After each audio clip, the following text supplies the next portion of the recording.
Jay Bilas from ESPN here on the Rich Eisen Show. What is your thoughts on the subject about clearly what the Ivy League executive director Robin Harris did, and now schools are apparently taking into their own hands about decisions on whether to hold games with fans or not at all? What are your thoughts here, Jay?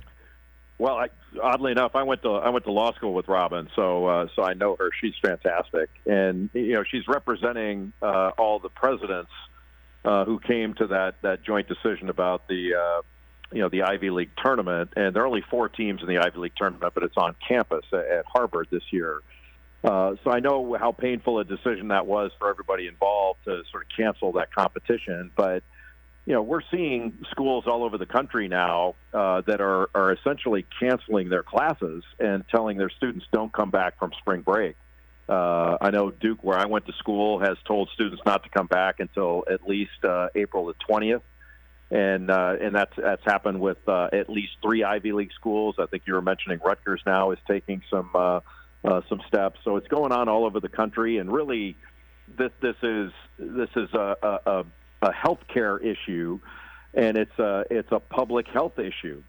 So trying to flatten the curve of this coronavirus so that it doesn't overwhelm the healthcare system. And so it seems inevitable that it's going to reach the NCAA tournament.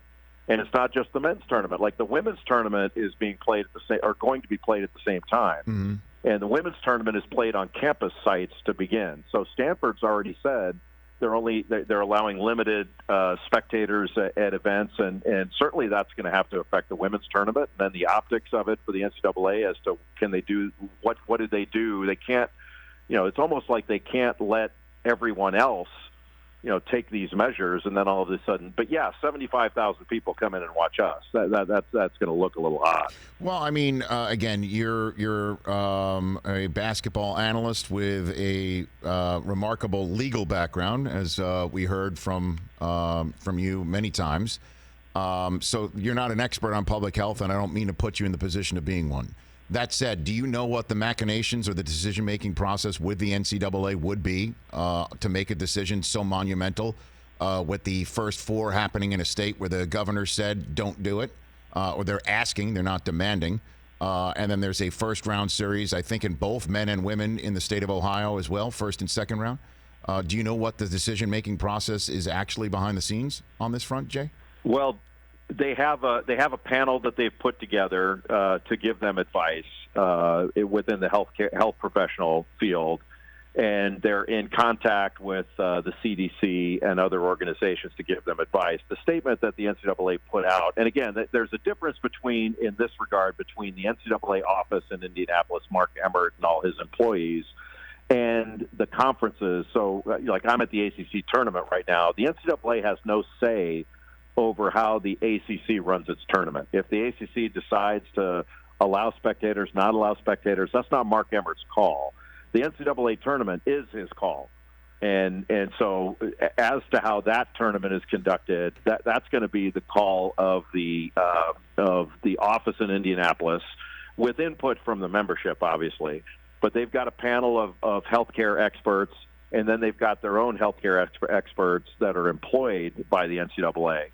And the statement they put out yesterday, that Mark Emmert put out yesterday in the NCAA, suggested that no one has told them that they cannot have competition, that they have not been advised that they cannot hold competition.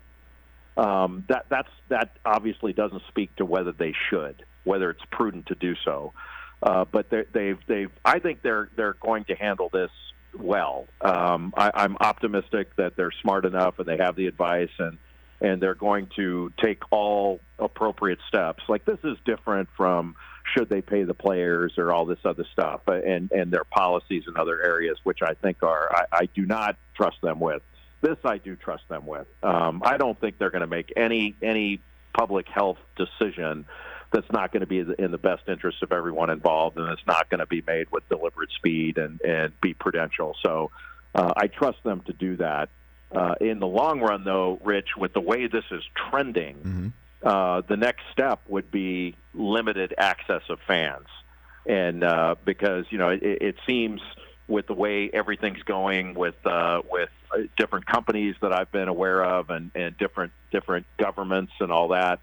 That having these events, unless something changes, it seems to be trending toward the next step being limited access of fans, and we don't want to have that many people in one place that are likely to go back to widespread areas. It seems like they're trending away from that sort of thing for the time being.